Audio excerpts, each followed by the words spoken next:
السلام علیکم ورحمۃ اللہ وبرکاتہ۔ الحمد للہ رب العالمین والعاقبۃ للمتقین والصلاة والسلام علی سید الانبیاء والمرسلین وعلی آلہ واصحابہ اجمعین، اما بعد فاعوذ باللہ من الشیطان الرجیم، بسم اللہ الرحمن الرحیم۔ یا ایہا الذین آمنوا اتقوا اللہ وابتغوا الیہ الوسیلہ وجاہدوا فی سبیلہ لعلکم تفلحون۔ صدق اللہ مولانا العظیم وصدق رسولہ النبی الامین المتین الکریم، ونحن على ذلك لمن الشاهدين والشاكرين والذاكرين والحامدين والحمد لله رب العالمین۔ آئیے ہم اور آپ سب سے پہلے حضور سرور کائنات، فخر موجودات، باعث تخلیق کائنات، احمد مجتبی محمد مصطفیٰ صلی اللہ علیہ وسلم کی بارگاہ میں درود و سلام کا ہدیہ پیش کریں اور پڑھیں، اللہم صلی علی سیدنا و مولانا محمد معدن الجود والکرم وآلہ الکرام وابنہ الکریم وبارک وسلم، صلاۃ و سلاما علیک یا رسول اللہ صلی اللہ تعالی علیہ وسلم۔ عزیزان ملت اسلامیہ، بات چل رہی تھی وسیلے کی۔ یہ بات عرض کی گئی تھی کہ یہ دنیا جو ہے وہ عالم اسباب ہے۔ اس دنیا میں کوئی بھی کام بغیر کسی وسیلے، بغیر کسی ذریعے اور سبب کے نہیں ہوتا۔ ان چیزوں کو، دنیا کی چیزوں کو اللہ تبارک و تعالیٰ نے اسباب سے جوڑ دیا ہے۔ جیسے آدمی اگر بیمار ہو جائے اور وہ یہ سوچ کر بیٹھا رہے کہ شفا دینے والا اللہ تبارک و تعالیٰ ہے، ہو سکتا ہے اللہ تبارک و تعالیٰ اپنے فضل و کرم سے اسے شفا عطا فرما دے، لیکن اللہ تبارک و تعالیٰ نے بیماری کو دور کرنے کے لیے دوا کو سبب بنایا ہے۔ ہم علاج کرتے کہ نہیں کرتے؟ دوا پیتے ہیں اور علاج کرواتے، ڈاکٹر کے پاس جاتے ہیں، طبیب اور حکیم کے پاس جاتے ہیں، تو یہ دوا سبب بنتی ہے، وسیلہ اور ذریعہ بنتی ہے صحت یابی کے لیے، بیماری کو دور کرنے کے لیے۔ تو یہ دنیا عالم اسباب ہے، وسیلہ استعمال کرنا ہی پڑتا ہے، تب جا کے دنیا کی چیزیں وجود میں آتی ہیں۔ مثال کے طور پر لڑکے، لڑکیاں، بچے، بچیاں، یہ اگر ہم حاصل کرنا چاہیں، اللہ تبارک و تعالیٰ قادر مطلق ہے، اگر چاہے تو بغیر کسی وسیلے کے، بغیر کسی ذریعے کے، بغیر کسی سبب کے ہم کو اولاد مل جائے، ہمارے گھر میں بچوں اور بچیوں کی بارش ہو جائے اور شادی بیاہ کرنے کی ضرورت ہی نہ پڑے، اس دیواجی زندگی کی کوئی ضرورت ہی پیش نہ آئے۔ اللہ تبارک و تعالیٰ اس پر قادر ہے کہ نہیں قادر؟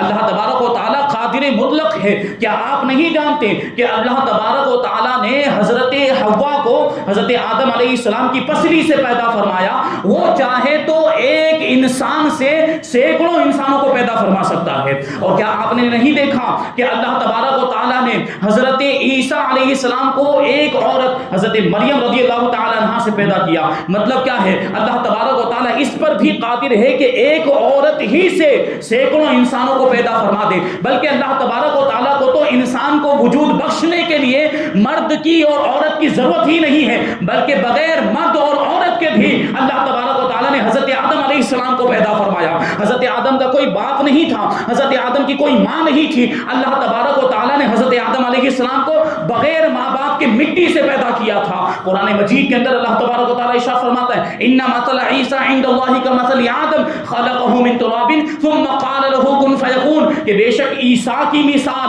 اللہ کے نزدیک آدم کی طرح ہے کہ اللہ تبارک و تعالیٰ نے آدم کو مٹی سے پیدا کیا، پھر ارشاد فرمایا ہو جا، تو آدم پیدا ہو گئے۔ یہ شان ہے اللہ تبارک و تعالیٰ کی، یہ قدرت ہے۔ اللہ تبارک و تعالیٰ چاہے تو بغیر کسی ذریعے کے، بغیر کسی سبب کے، بغیر کسی وسیلے کے چیزیں وجود میں آ جائیں۔ انسانوں کو اللہ تبارک و تعالیٰ بغیر ماں باپ کے وسیلے کے پیدا فرما دے، یہ اس کی قدرت ہے، لیکن یہ اس کی عادت نہیں ہے۔ اللہ تبارک و تعالیٰ کا نظام قدرت یہ ہے کہ اللہ تبارک و تعالیٰ نے مرد و عورت کے ملاپ سے انسانوں کو پیدا کیا. خود اللہ تبارک و تعالیٰ نے ارشاد فرمایا کہ ہم نے انسان کو مرد و عورت کے ملاپ سے پیدا فرمایا. مطلب کیا کہ اگر ہم اولاد حاصل کرنا چاہیں تو پہلے نکاح کرنا پڑے گا, پھر میاں بیوی والے تعلقات ہوں, پھر نطفہ جو ہے وہ پیٹ میں جا کر رحم میں بچے دانی میں جا کر ٹھہرتا ہے, ایک عرصے تک وہ نطفے کی شکل میں رہتا ہے, پھر وہ جمع ہوا خون بن جاتا ہے, ایک عرصے تک اسی کیفیت میں رہتا ہے, پھر وہ ایک گوشت کی بوٹی کی شکل میں رہتا ہے, پھر اس میں سے اعضا نکل جاتے ہیں اور پھر اس میں روح پھونکی جاتی ہے, تب جا کے یہ بچہ پیدا ہوتا ہے. عرض یہ کرنا چاہتا ہوں کہ دنیا میں کسی بھی چیز کو حاصل کرنے کے لیے مختلف اسباب کا, مختلف وسیلوں کا اور مختلف ذریعوں کا سہارا لینا پڑتا ہے. بغیر وسیلے اور بغیر کسی سبب کے, بغیر کسی ذریعے کے یہ چیزیں وجود میں نہیں آتی. جب دنیا کی چیزیں بغیر کسی سبب اور ذریعے کے وجود میں نہیں آتی تو بغیر کسی وسیلے کے انسان اللہ تک کیسے پہنچ سکتا ہے؟ اللہ تبارک و تعالیٰ تک پہنچنے کے لیے یقیناً وسیلے کی ضرورت ہے, اور ہے یقینی طور پر ہے, کوئی بھی اس کا انکار نہیں کر سکتا.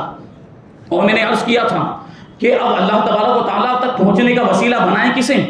تو بات آئی تھی کہ جو اللہ تک پہنچے ہوئے ہیں وہی تو ہمیں بتا سکتے ہیں کہ کیسے جانا ہے. تو اللہ تک جو پہنچے ہوئے اور ان کے تعلق سے فرمایا گیا کہ 4 گروہ ایسے ہیں, 4 جماعتیں ایسے جن پر اللہ تبارک و تعالیٰ نے اپنا خاص انعام فرمایا. وہ انبیاء کی جماعت ہے, وہ صدیقین کی جماعت ہے, وہ شہداء کی جماعت ہے, وہ صالحین یعنی اولیاء کرام کی جماعت ہے. یہ 4 جماعتیں ایسی ہیں, یہ 4 گروہ ایسے ہیں جن کو وسیلہ بنانا ضروری ہے. یہ وہ لوگ ہیں جو عام انسانوں کو اللہ تبارک و تعالیٰ کی بارگاہ تک پہنچا دیا کرتے ہیں, تو ان کو وسیلہ بنانا ہے. دیکھیں آپ بڑے بڑے اولیاء کرام گزرے, اولیاء کرام کے حالات کو ہم ملاحظہ کرتے ہیں, ان کی سیرت واقعات سنتے ہیں. بڑے بڑے اولیاء کرام اگرچہ وہ مادرزاد ولی ہی کیوں نہ ہو, انہوں نے بھی وسیلہ بنایا. غوث پاک رضی اللہ تعالیٰ عنہ کا مقام و مرتبہ کتنا بلند و بالا, اللہ تبارک و تعالیٰ نے اولیاء کرام کا سردار بنایا, آسمان ولایت کا آفتاب و مہتاب بنایا. لیکن اس کے باوجود غوث پاک رضی اللہ تعالیٰ عنہ نے حضرت ابو سعید مخزومی رضی اللہ تعالیٰ عنہ کے ہاتھ میں ہاتھ دے کر ان کے مرید بنے کہ نہیں بنے, ان کو اللہ کی بارگاہ میں وسیلہ بنایا کہ نہیں بنایا. اسی طریقے سے حضرت خواجہ بہاؤالدین نقشبند, حضرت خواجہ معین الدین چشتی, حضرت شہاب الدین سہروردی, ان سارے اولیاء کرام نے مشائخ کی بارگاہ میں حاضر ہو کر ان کو وسیلہ بنایا, ان کا وسیلہ پکڑا, ان کو اپنا پیر بنایا. یہ بڑے بڑے اولیاء کرام تو دیکھیں ان کا عمل ہمیں بتا رہا ہے کہ مشائخ کو, بزرگان دین کو وسیلہ بنانا چاہیے. مرید بنتا ہی اس لیے ہے انسان کہ اپنے پیر کو اللہ کی بارگاہ میں وہ وسیلہ بناتا ہے, ان کا وسیلہ پکڑتا ہے اور ان کے ذریعے سے وہ اللہ کی بارگاہ میں پہنچنے کی کوشش کرتا ہے. لیکن آج کل کے کچھ لوگ ایرے غیرے نتھو کھیرے ایسے پیدا ہو گئے جو وسیلے کا انکار کرتے ہیں اور کہہ دیتے ہیں کہ وسیلہ بنانے کی کوئی ضرورت نہیں. اگر وسیلہ بنانا ضروری نہ ہوتا تو یہ اتنے بڑے بڑے اولیاء کرام اپنے مشائخ کو, پیران نظام کو کبھی بھی وسیلہ نہیں بناتے. اور ہمارے لیے عمل تو, ہمارے لیے جو دلیل ہے یہ اولیاء کرام کا عمل اور یہ اولیاء کرام کا طریقہ دلیل ہے, ان کی باتیں ہمارے لیے دلیل نہیں ہیں. اب آپ خود ہی سوچ لیں کہ اولیاء کرام کا تو طریقہ یہ ہے کہ انہوں نے وسیلہ بنایا, اور آج کل کے یہ بد مذہب وسیلے کا انکار کرتے ہیں. تو ہمیں کس کو دیکھنا ہے؟ ہمیں تو اولیاء کرام کے طریقے کو دیکھنا ہے, ہمیں ان کی باتوں میں نہیں جانا. یہ تو سب سے بڑے بے وقوف ہیں, یہ سب سے بڑے احمق ہیں, کیونکہ ایک طرف اولیاء کرام کا طریقہ, اور جو اولیاء کرام کے طریقے کے خلاف جائے, بزرگان دین کے طریقے کے خلاف جائے, اس سے بڑا بے وقوف پھر کوئی نہیں ہو سکتا. الحمدللہ ہم اللہ والوں کے ماننے والے, ہم اولیاء کرام کے ماننے والے, ان کے طریقے پر عمل کرتے ہیں. انہوں نے وسیلہ بنایا تھا تو ہم بھی ان کو اللہ کی بارگاہ میں وسیلہ بنایا کرتے ہیں. اسی پر اہل سنت و جماعت کا عمل ہے. اللہ والوں کی بارگاہ میں حاضر ہوتے ہیں. ہم پیران اعظام جو کامل پیر ہوتے ہیں, جو جامع شرعی پیر ہوتے ہیں, ان کے مرید بنتے ہیں. مرید بننے کا مقصد ہی یہ ہوتا ہے کہ فیض کا سلسلہ جاری ہو جائے, وہ پیر ہمیں اللہ تک پہنچا دے. اور اولیاء کرام کے بازارات پر بھی جو حاضر ہوتے ہیں اور ان سے وسیلہ, ان کو وسیلہ بناتے ہیں, ان سے توسل کرتے ہیں اور ان کی بارگاہ میں مراقبہ کر کے ان سے فیض حاصل کرتے ہیں. یہ ساری چیزیں, یہ سب وسیلے کی صورتیں, اور یہ اہل سنت و جماعت کا مذہب ہے. اللہ تبارک و تعالیٰ کا بے پناہ فضل و احسان ہے کہ اس نے ہمیں اہل سنت و جماعت میں پیدا فرمایا. تو یہ وسیلہ ہے, یہ وسیلہ بنانا اولیاء کرام کا طریقہ. اب جو چوتھی منزل ہے, 3 منزلوں کا ذکر ہو گیا. پہلی منزل ایمان, دوسری منزل تقوی پرہیزگاری خوف خدا, اور تیسری منزل کیا تھی؟ تیسری منزل وسیلہ. اب چوتھی منزل کے بارے میں جو قرآن کے اندر اللہ تبارک و تعالیٰ نے اس آیت کریمہ میں آگے ارشاد فرمایا وجاہدوا فی سبیلی، اللہ کی راہ میں مجاہدہ کرو، اللہ کی راہ میں مجاہدہ کرو. اب یہ مجاہدہ کا مطلب کیا ہوتا ہے؟ یہ مجاہدہ ہے کیا؟ اس کے بارے میں فرماتے ہیں مجاہدہ کا مطلب ہے محنت کرنا، مشقت کرنا، کوشش کرنا، نفس کشی کرنا، نفس کو مارنا، ریاضت و عبادت کرنا، کم کھانا، کم سونا، کم بولنا اور زیادہ سے زیادہ نفلی عبادتیں کرنا، ہمیشہ ہر لمحہ معبود حقیقی کے مراقبے میں مشغول رہنا، یعنی اللہ تبارک و تعالیٰ کے دھیان میں رہنا. یہ جو ہے یہ ساری مجاہدے کی صورتیں ہیں. اولیاء کرام کی زندگیوں کا جائزہ لیں، انہوں نے کیسے کیسے مجاہدات کیے ہیں. غوث پاک رضی اللہ تعالیٰ عنہ نے بغداد کے برج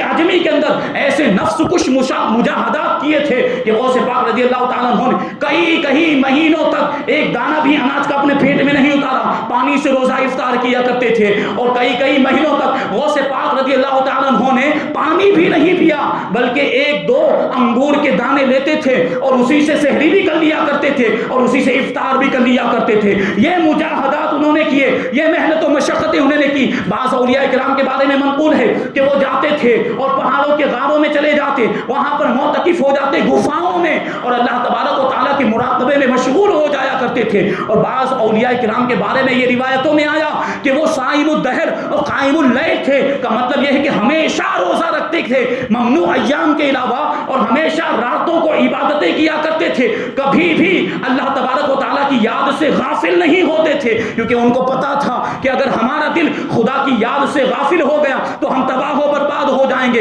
یہ ان کے لیے تباہی اور بربادی کے قائم مقام تھا. اسی لیے تو خواجہ بہاؤالدین نقشبند نے فارسی میں یوں کہا ہے کہ یک لہذا دلا غافل ازا ما نباشی، شاید کہ نگاہ کند وہ تو غافل باشی، وہ آگاہ نہ باشی. یہ جو شعر ہے یہ اس طرح کا، اس کا مطلب فارسی میں جو یہ شعر ہے اس کا مطلب یہ ہوتا ہے کہ اے دل کبھی بھی تو محبوب کی یاد سے غافل مت ہونا، محبوب کی یاد کو دل سے بھلانا مت، کیونکہ ہو سکتا ہے کہ محبوب تجھ پر نگاہ کرے اور تجھ پر نگاہ کرے تو غافل ہو، تجھے خبر ہی نہ ہو اور وہ تو نگاہ رحمت سے محروم ہو جائے. اس لیے کہ اولیاء کرام کا طریقہ تھا ہمیشہ ہر وقت پروردگار کی یاد کیا کرتے تھے اور اللہ تبارک و تعالیٰ کا ذکر کیا کرتے تھے. یہی وہ ریاضت و مجاہدہ ہے، یہی وہ نفس کشی ہے، یہی محنتیں ہیں جن کے ذریعے سے اللہ تبارک و تعالیٰ ان کو اتنے بڑے بڑے مرتبے عطا فرما دیتا ہے. یہ ریاضت و مجاہدہ ہی ہے جن کی وجہ سے اللہ تبارک و تعالیٰ نے یہ اولیاء کرام کو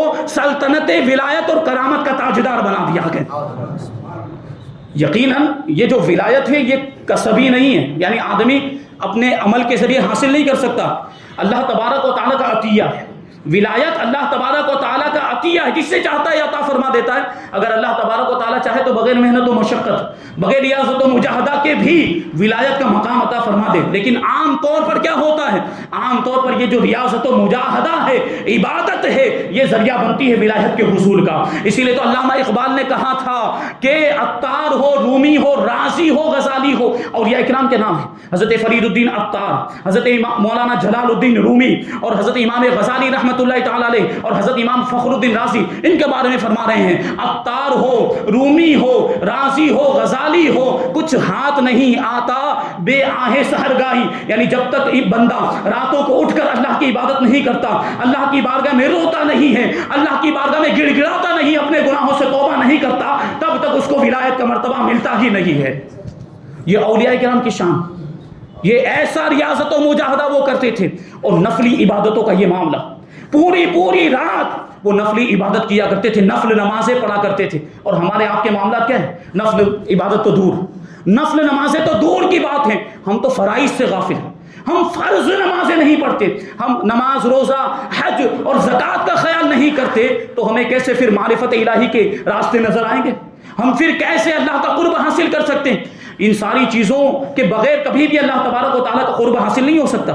ہمارے آپ کے معاملات یہ ہیں کہ حقوق اللہ کو پامال کر رہے ہیں اور حقوق العباد کو بھی پامال کر رہے ہیں. اللہ کے حقوق کا بھی خیال نہیں، نماز بھی چھوڑ رہے ہیں، روزہ بھی چھوڑ دیتے ہیں، گناہوں میں مبتلا ہیں، نیکیاں کرنے کی کوئی فکر نہیں ہے. اور معاملات یہ ہے کہ حقوق العباد میں بھی گرفتار، لوگوں کا مال ہڑپ لیا، سود لے رہے ہیں، بیاج کھا رہے ہیں. اور اور اس طرح سے لوگوں کے حقوق میں غیبت کر کے اور حسد اور کینہ اپنے دل میں جو ہے کہ اس کو جگہ دے دی، اور اس طریقے سے ایک دوسرے کا بغض، ایک دوسرے سے نفرت اور دشمنی ہم نے اپنے دلوں میں پیدا کر لی اور حقوق العباد میں گرفتار ہو گئے۔ یاد رکھیں آج کے بعد جو رات آنے والی شب برات، یہ بڑی ہی مبارک رات ہے۔ اللہ تبارک و تعالیٰ اس میں توبہ کرنے والوں کی مغفرت فرما دیتا ہے، ان کے گناہوں کو بخش دیا کرتا ہے۔ جو بھی اس رات میں اپنے گناہوں سے توبہ کرتا ہے اللہ تبارک و تعالیٰ اس کی توبہ کو قبول فرما لیا کرتا ہے۔ لیکن چند لوگ ایسے ہیں جن کی توبہ اس رات میں بھی قبول نہیں ہوتی۔ بات یاد رکھنی چاہیے، شراب خوری کرنے والا، مشرک یعنی شرک کرنے والا، ماں باپ کا نافرمان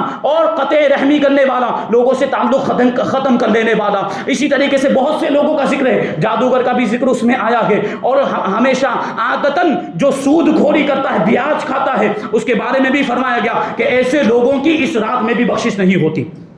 اگر ہم چاہتے ہیں کہ شب برات میں ہماری بخشش ہو جائے تو پہلے بندوں کے جو حقوق ہے، اگر ہم نے کسی کی غیبت کی ہے تو اس سے جا کر پہلے معافی مانگے، اگر ہم نے کسی کا مال ہڑپ لیا، ناحق غصب کر لیا، تو پہلے جا کے اس کا مال واپس کریں اور اس سے جو ہے کہ معافی مانگے۔ اگر خدا نہ خواستہ معاذ اللہ ہم نے کسی کے مال کو چرا لیا، کسی کے مال میں ڈاکہ زنی کی ہے، تو وہ مال واپس کریں اور اس سے معافی مانگے۔ کسی کے تعلق سے ہمارے دل میں حسد ہے تو ہم پہلے اس حسد کو دور کریں اور اس سے جا کر معافی مانگے، کینے کو دور کریں، دشمنیوں کو دور کریں، نفرتوں کو ختم کریں، آپس میں ایک دوسرے سے محبت پیدا کریں۔ مومن آپس میں ایک دوسرے کے بھائی ہوا کرتے ہیں، بھائی آپس میں محبت کے ساتھ رہا کرتے ہیں۔ اس طریقے سے یہ سوشل میڈیا پر جو معافی نامے بھیجے جا رہے ہیں، ان سے جو تعلقات تھے وہ تعلقات پہلے والے ختم ہوتے جا رہے ہیں۔ بس سمجھ لیا جاتا ہے کہ ایک میسج بھیج دیا اور ہماری ذمہ داری پوری ہو گئی، نہیں، بلکہ ضرورت اس بات کی ہے کہ ہم روبرو جا کر ملیں، بالمشافہ براہ راست جا کر ملیں کہ جن کا حق ہم نے مارا ہے، جن کے تعلق سے ہم حقوق العباد میں گرفتار ہو گئے، ان سے جا کر روبرو ملاقات کریں اور ان کے سامنے یہ ساری وضاحت کریں کہ ایسے ایسے معاملات، ہم نے آپ کی غیبت کی تھی، ہم نے آپ کے ساتھ یہ معاملہ کیا تھا، ہمیں معاف کر دیں، بڑی مبارک رات آنے والی ہے، اللہ تبارک و تعالیٰ بھی ہمیں معاف کر دے، کیونکہ اللہ تبارک و تعالیٰ کا خود ارشاد ہے کہ جو بندہ حقوق العباد میں گرفتار ہوتا ہے تو جس کے حق میں وہ گرفتار ہے، جب تک وہ بندہ معاف نہیں کرتا اللہ تبارک و تعالیٰ بھی معاف نہیں کرتا ہے۔ تو یہ بات ذہن میں رہنی چاہیے، ایسی مبارک رات آنے والی تو یہ اللہ والے ہوتے ہیں، اللہ کے نیک بندے، ایسا ریاضت و مجاہدہ، نفس کشی، نفس کو مارتے ہیں۔ میں نے ابھی ریاضت اور مجاہدے کی صورتیں بیان کی، اس میں سے ایک صورت ہے نفس کو مارنا۔ حضرت بایزید بستامی رضی اللہ تعالیٰ عنہ کا واقعہ ہے کہ آپ جو ہے جس شہر میں رہتے تھے، جس علاقے میں رہتے تھے، آپ ایک راستے سے روزانہ گزرا کرتے تھے۔ اس راستے میں ایک جگہ پر، ایک مقام پر بادشاہ کا ڈیرا تھا، بادشاہ وہاں پر بیٹھتا، اس کے سپاہی اور وزیر عمرہ سب ہوتے تھے۔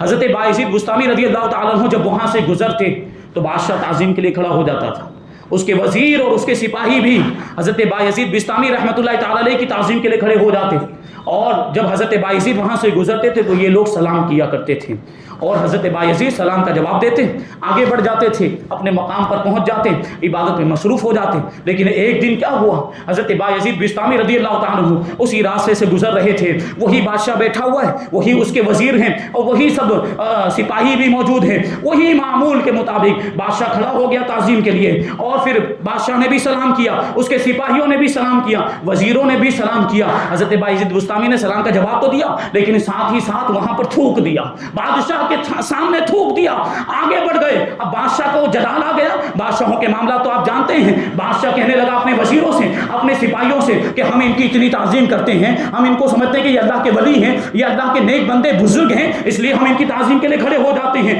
ہم ان کو روزانہ سلام کیا کرتے ہیں، اور ان کا معاملہ یہ کہ انہوں نے ہمارے سامنے منہ کر کے تھوک دیا ہے، یہ تو بے ادبی والی بات ہو گئی، یہ تو گستاخی والی بات ہو گئی۔ تو بادشاہ کو جلال آ گیا، فوراً اس نے وزیروں کو سپاہیوں کو بھیجا، جا کر معلوم کرو اور حضرت سے پوچھو کہ آپ نے یہ کیوں کیا، آپ نے یہ طریقہ کیوں اختیار کیا، آپ تھوکے کیوں۔ اب جب سپاہیوں نے جا کر پوچھا، وزیر نے جا کر پوچھا کہ آپ نے یہ کیوں کیا، آپ تھوکے کیوں بادشاہ کے سامنے، جبکہ بادشاہ تو آپ کی تعظیم کے لیے کھڑا تھا، بادشاہ تو آپ کو سلام کر رہا تھا۔ حضرت بایزید بستامی رحمۃ اللہ تعالیٰ نے کیا جواب دیا؟ توجہ دینے کی ضرورت ہے، غور کرنے کی ضرورت ہے، اپنا محاسبہ کریں اس واقعے کو سننے کے بعد۔ حضرت بایزید بستامی رضی اللہ تعالیٰ عنہ جواب دیتے ہیں کہ میں روزانہ وہاں سے گزرا کرتا تھا، بادشاہ میری تعظیم کے لیے کھڑا ہو جاتا تھا، وزیر و سپاہی میری تعظیم کے لیے کھڑے ہو جاتے تھے اور سلام کرتے تھے، میں سلام کا جواب دے کر گزر جاتا تھا، میرے نفس پر کوئی فرق نہیں پڑتا تھا، روزانہ میرا جو نفس تھا وہ ویسا ہی رہتا تھا جیسے اس کی پہلی کیفیت ہوا کرتی تھی، لیکن آج جب میں گزرا ہوں تو میرے نفس کی کیفیت کچھ اور تھی۔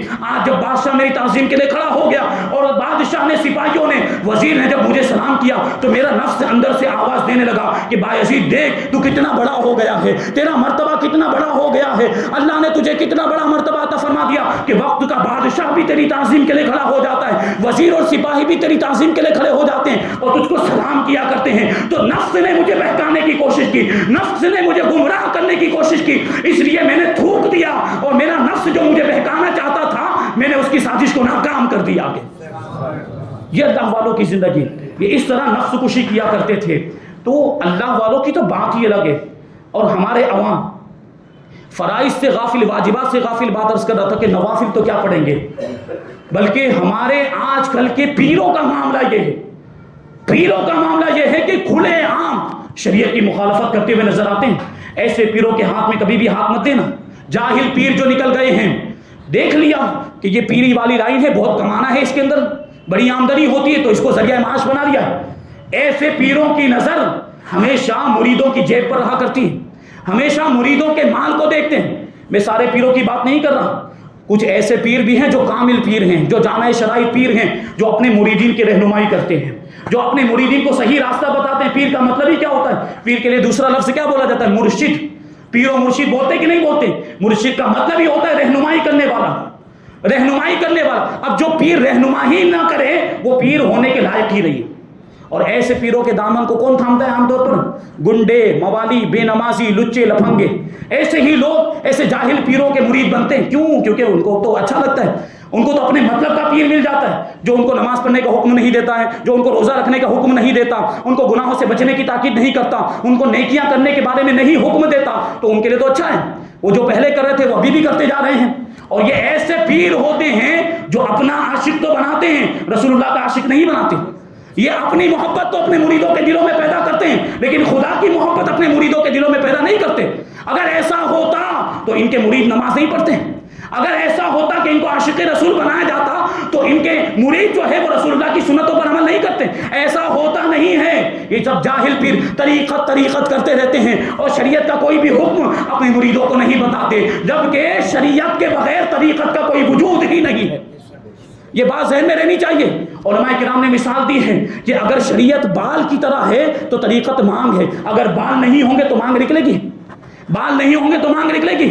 تو بغیر شریعت کے طریقت کا کوئی وجود ہی نہیں۔ اولیاء کرام کی سیرت کو آپ نے سنا، اولیاء کرام کے حالات کو آپ سنتے رہتے ہیں۔ آپ نے ملاحظہ کیا ہوگا کہ سارے اولیاء کرام پہلے شریعت کا علم حاصل کرتے ہیں، پھر طریقت کے راستے پر گامزن ہوتے ہیں۔ غریب نواز کی زندگی کو آپ نے دیکھا، غوث پاک کی زندگی کو آپ نے دیکھا، صابر پاک کی زندگی کو آپ نے سنا، مخدوم پاک کی زندگی کو آپ نے سنا۔ یہ سارے اولیاء کرام کے جو حالات بیان کیے گئے آپ نے اس میں سنا ہوگا کہ پہلے انہوں نے بھی کتابیں پڑھی ہیں، مدرسے میں جا کر یہ عالم بنے ہیں، شریعت کا علم حاصل کیا، ظاہری علوم کو حاصل کیا ہے، پھر باطنی علوم کی طرف یہ بڑھے ہیں، پھر پیر کی تلاش میں نکلے ہیں اور پھر اپنے باطن کو سنوارا ہے۔ یہ اولیاء کرام ہوتے ہیں جو شریعت کے اور طریقت کے جامع ہوا کرتے ہیں۔ جبکہ آج کل کے جو پیر ہیں بس وہ کم کھانا، جو فرمایا گیا کم کھانا، کم سونا، کم بولنا، اس پر تو ان کا عمل ہے ہی نہیں۔ حضرت شیخ الحدیث علامہ عبد المصطفیٰ اعظمی رضی اللہ تعالیٰ عنہ نے ایک واقعہ لطیفے کے طور پر نقل کیا ہے، لیکن آج کے پیروں کے حالات دیکھیں کیسے۔ اس کے بارے میں فرمایا کہ سنت خور پیر، سنت کو کھانے والا پیر۔ یہ جو پیر ایسے ہیں ان کی بات کر رہا ہوں، آپ اپنے اوپر نہ لے لیں۔ جو کامل پیر ہیں ان کی بات نہیں کر رہا، وہ تو الحمدللہ ہمارے سروں کے تاج ہیں۔ جو جامع شرائط پیر ہیں وہ ہمارے سروں کے تاج، بلکہ ان کی جوتیاں میرے سر پر ہیں۔ میں ان پیروں کی بات کرتا ہوں جو جاہل ہیں، لوگوں کو گمراہ کرتے ہیں۔ ان کے معاملات ایسے ہوتے ہیں۔ سنت خور پیر کے بارے میں بتاتے ہیں، سنت کو کھانے والا۔ یہ ایسا پیر اپنے مرید کے گھر پر آ گیا، اب اس کی دعوت کی اور بیچارہ غریب مرید، اس نے گوشت اور روٹی کا انتظام کیا، اپنے پیر کی بارگاہ میں پیش کیا، گوشت اور روٹی کھا لیا، پھر بھی اس کا پیٹ نہیں بھرا۔ اس طرح کا پیٹو تھا وہ پیر، اور وہ پیٹ نہیں بھرا تو کیا کہنے لگا کہ دیکھیے نمکین کھانے کے بعد میٹھا کھانا یہ سنت ہے، اس لیے میٹھا پیش کیا جائے۔ اب وہ بیچارہ غریب مرید بازار میں گیا اور ایک سیر گلاب جامن لے کر آیا، پیر کی بارگاہ میں پیش کیا، اور پیر وہ گلاب جامن بھی کھا گیا۔ اور اب کیا کہتا ہے؟ میٹھا کھانے کے بعد نمکین کھانا پھر سنت ہے، پھر سے کچھ نمکین حاصل کیا جائے۔ اب وہ بیچارہ غریب مرید پھر جو ہے کہ روٹی گوشت لے کر آیا بازار سے اور پھر پیر کے سامنے رکھا. اب وہ نمکین گوشت روٹی پھر وہ کھا گیا. اب کیا کہنے لگا؟ اب پانی پیتا ہے. اور پانی پینے کے بعد کہتا ہے کہ پانی جو ہے وہ کھانے کے بیچ میں ہونا چاہیے. کھانے کے بیچ میں پانی پینا سنت ہے اور ہم کھانا کھا چکے ہیں, ابھی پانی پیا تو پانی آخر میں ہو گیا, اس لیے تھوڑا اور کچھ کھانا لے کر آ جاؤ. یہ ایسا پیٹو تھا. تو اب بیچارہ مرید پھر تھوڑا سا کچھ کھانا لے کر آیا. اب وہ کھانا کھا ہی رہا تھا کہ اتنے میں مرید کا بیٹا آیا. تو پیر نے پوچھا کہ یہ آپ کا بیٹا ہے, اس کا نام کیا ہے؟ تو جو مرید تھا وہ جواب دینے لگا کہ اس کا نام ہے فرض. اس کا نام کیا ہے؟ فرض. تو اب وہ جو پیر تھا وہ غصے میں آ گیا, جلال میں, کہ یہ کیسا نام ہوا؟ فرض بھی کوئی نام رکھتا ہے؟ یہ تو نام نہیں ہوتا عام طور پر. تو جو مرید تھا وہ جواب دینے لگا کہ اگر میں بتاتا کہ میرے بیٹے کا نام سنت ہے تو آپ اس کو بھی کھا جاتے, کیونکہ میں کب سے دیکھ رہا ہوں کہ آپ سنتیں کھائے جا رہے ہیں, سنتیں کھائے جا رہے ہیں. یہ معاملات ہوتے ہیں پیروں کے کہ بس کھانا پینا اور مریدوں کی جیبوں پر ان کی نظر ہوتی, مریدوں کے مال و دولت پر ان کی نظر ہوتی ہے. کبھی بھی ان کے دل میں خلوص نہیں ہوتا, دین کا کام نہیں کرنا چاہتے. اگر یہ دین کا کام کر رہے ہوتے تو اپنے مریدوں کو عاشق رسول بناتے, خدا کی محبت اور خدا کا خوف ان کے دل میں پیدا کرتے, لیکن ایسا ہوتا نہیں ہے. خبردار ایسے پیروں کے بہکاوے میں ہرگز مت آنا. اگر کسی کو پیر بنانا ہے تو پہلے دیکھیں اس میں پیر بننے کی شرطیں پائی جاتی کہ نہیں پائی جاتی. وہ فاسق مولوی تو نہیں, وہ کھلا کھلا گناہ کبیرہ کرنے والا تو نہیں ہے, اس کا سلسلہ حضور پاک صلی اللہ علیہ وسلم تک پہنچتا ہے کہ نہیں, وہ اتنا علم رکھتا ہے کہ نہیں کہ کتابوں سے ضروری مسائل نکال کر اپنے مریدوں کو بتا سکے. یہ ساری چیزیں دیکھی جائیں, اس کے بعد کسی کو پیر بنایا جائے. یہ بات ہوتی ہے آج کل کے پیروں کے بارے میں. ایک اور واقعہ سماعت کرنے کیسے کیسے پیر ہوتے. ایک مرید اپنے پیر کی بارگاہ میں حاضر تھا, تو کیا ہوا کہ اچانک پیر صاحب جو گردن جھکائے ہوئے تھے اچانک ہٹ ہٹ کرنے لگ گئے. تو اب جو مریدین تھے وہ حیران و پریشان کہ حضرت اچانک یہ ہٹ ہٹ کیوں کرنے لگ گئے. تو مریدین نے پوچھا حضرت کیا معاملہ ہے؟ یہ آپ تو ایسے مراقبہ فرما رہے تھے, گردن جھکی ہوئی تھی اور اچانک ہٹ ہٹ کرنے لگ گئے. تو پیر و مرشد نے کیا جواب دیا؟ وہ ان کے پیر جواب دیتے ہیں کہ خانہ کعبہ میں ایک کتا گھس گیا تھا, اس کتے کو میں یہاں سے بھگا رہا تھا.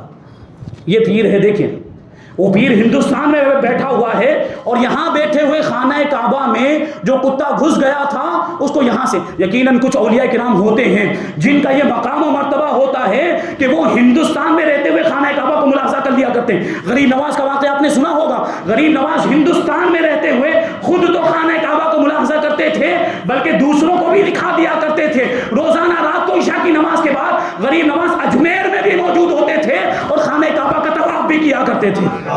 یہ اولیاء کاملین ہوا کرتے, لیکن میں جاہل پیروں کی بات کر رہا ہوں.